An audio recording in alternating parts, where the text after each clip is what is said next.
My two little nieces were tucked into bed. "We're not even tired," the younger one said. The other one asked with a sly little smile, "Oh, please, Uncle, can't we stay up for a while?" I laughed as I patted them both on the head. "You heard what your mother and father had said. We need you to babysit for us tonight. Just follow these rules. It will all be all right. No sugar, no soda, not too much TV. We know you're the funkle, but strict you must be. And put them to bed right at 8 on the dot, or when we're back we'll tie your neck in a knot." They said those two angels are devils at night. They'll beg and they'll plead and they'll put up a fight. They'll try different tactics. It won't ever stop. They'll say pretty please with some sugar on top. But cheer up, my loves. There's no reason to grieve. I've got this planned out. I've a trick up my sleeve. I promised I'd put you to bed right at 8, but nothing prevents us from staying up late. The cheer they let out was a deafening roar. The force of the sound knocked me right to the floor. I picked myself up and sat back on the bed. My ears were still ringing, but here's what I said. Books open up worlds with the stories they tell. They weave magic words, put you under a spell. I looked at the books on the shelf by the bed. If you pick a story, I'll read it, I said. Oh, please, they both said, make up one if you would. We'll lie very still and we'll be very good. The books on the shelf we've heard so many times. We know them by heart, all their lines, all their rhymes. I thought to myself, is there some other way? For making up stories is not my forte. My two little darlings, I said, tinged with fear. What kind of a story would you like to hear? A long one, said one, so we'll stay up quite late. A quest, said the other, would be mighty great. A grand, epic, glorious medieval quest. A queen from the north and a witch from the west. With man-eating rodents unusually big. A magical wand from a magical twig. And spaceships and lasers, the other one said, make sugar plum fairies do twirls in my head. My mind was abuzz, my pulse started to race. I'm sure they both saw me turn pale in the face. The older one said as I pondered my fate, whatever you think up will surely be great. I looked at their innocent, bright, hopeful eyes. I thought to myself, no delaying, time flies. I'll start off quite slowly, then pick up the pace. I might come in last, but I'll finish this race. This story's about a young princess, I said, whose love helped the king save his queen sick in bed. I spoke very slowly, more tortoise than hare. Their smiles, however, showed they didn't care. There once was a princess who felt really bad. While usually happy, she'd been very sad. Her mother, the queen, was so terribly ill. The doctors all lacked the right potion or pill. Her father, the king, always knew what to say on any occasion to make the queen's day. Her illness, however, was very severe. He couldn't shake doubt. He was muted by fear. While lost in sad thoughts on a countryside walk, the princess was stopped by a cat who could talk. Dear princess, she purred, why so sad this bright day? Please tell if you think it would help in some way. The princess replied, oh dear cat, you're so kind. I'd love to tell you if you really don't mind.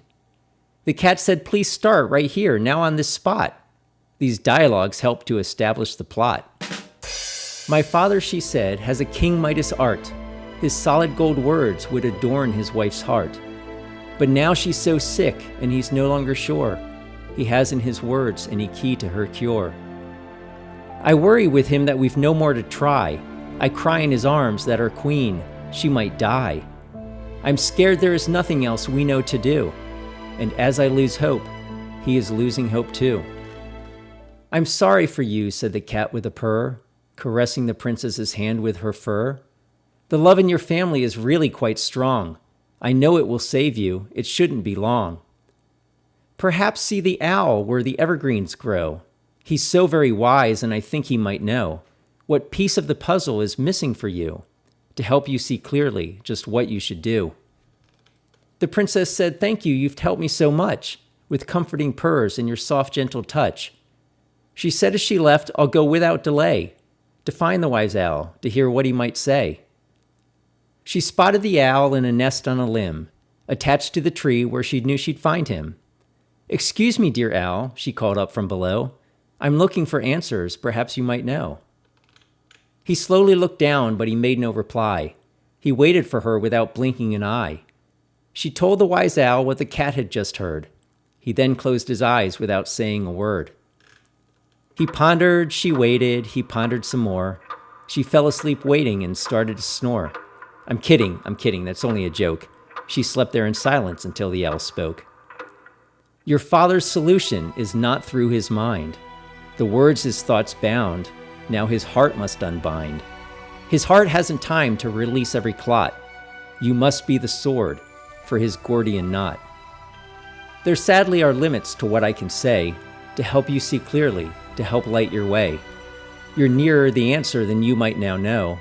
While I can but tell you, another can show. The radiant goldfish is who you must see. He swims in the lake down the hill from this tree. He'll say, without speaking, your puzzle's last clue.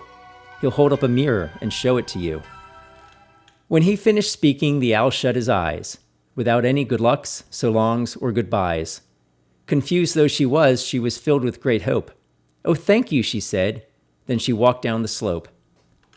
The goldfish she found in his watery den. Her twice-told sad story she now told again. He blew many bubbles but said not a word. Their pops on the surface were all that she heard. "I don't understand," she said, shaking her head. "The owl said you'd help. Try to show me instead?" He gave her a wink of his glassy bright eye. That wink said, "No, princess, I will, not I'll try." He turned to the side as if moving to leave, and then something happened she couldn't believe. He ruffled the scales on his body's gold case to form a gold mirror reflecting her face. She saw staring back all the pain of the king, his wintered sad heart, not the love of her spring. I doubled his pain, she thought, showing him mine. I gave him doubt raisins instead of hope wine. I gave to my father a message of fear, with words and ideas that his heart couldn't hear. She realized her error, where she went so wrong. She gave him a plea, but he needed a song. This wasn't a battle a nail could help brave. If he found his words, then his queen he would save. But without those words, he'd paid double the cost.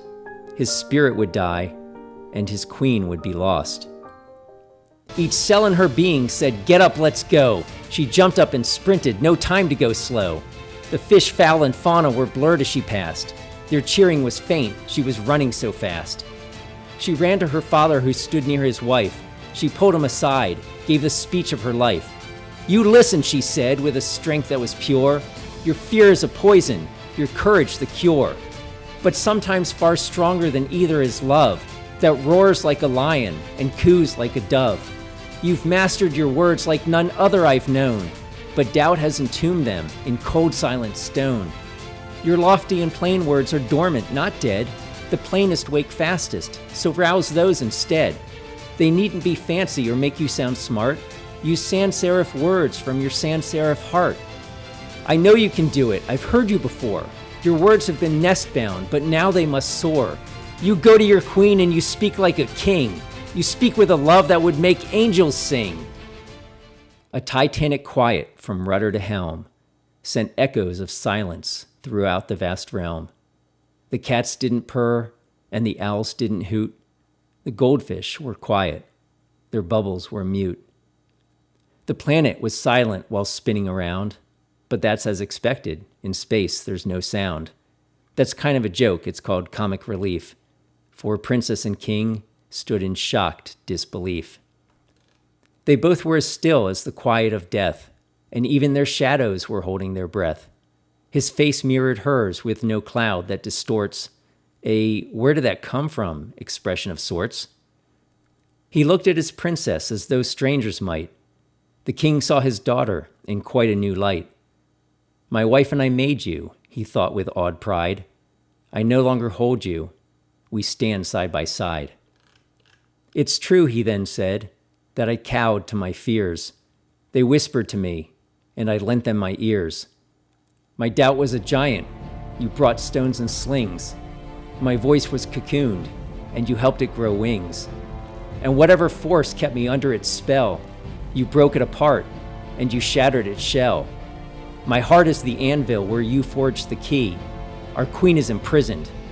Let's now set her free." He knelt by his queen and he kissed her soft cheek. Her breathing grew stronger where once it was weak. He spoke of his pride in their daughter that day. He saw his queen's sickness start fading away. He spoke of his love with words straight from the heart, words simple and strong without flourish or art. His words were like feathers that float through the air. His words were convictions that conquer despair. Each word was a heartbeat that quickened in pace, that brought living color back to his wife's face. He heard then an aria, soft and sublime, the voice of his queen, one pure note at a time. I felt I'd been lost in a watery deep. Your words brought me back from that terrible sleep. They vibrated strings in my weakening heart. The chords that they played vanquished death do us part. The king kissed the tears off his happy queen's face. Their daughter knelt down for her mother's embrace. Her proud father whispered to his cherished dove, "I couldn't have done it without you, my love." We know what comes next, what you want me to say, and say it I will, even though it's cliche. The king, queen, and princess, to follow the trend, lived happily forever after. The end.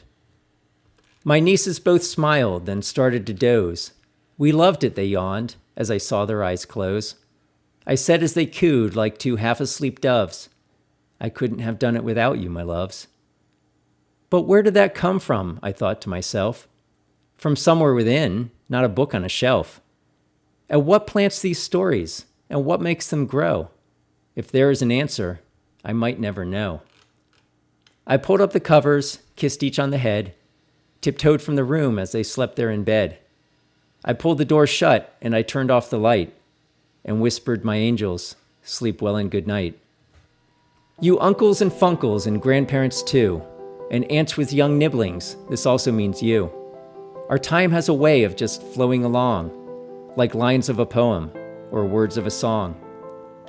Our little ones now become older ones when we older ones now become nothing again.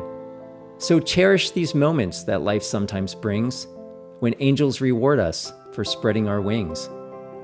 Just let them inspire, have faith in yourself. Your story within tops a book on a shelf. Don't aim for perfection, show ego the door. It's all about trying. It's not about score. It's not about rhythm. It's not about rhyme. Your story might flow only some of the time. Your words might be stubborn, just give them a shove. It's less what you say than you say it with love.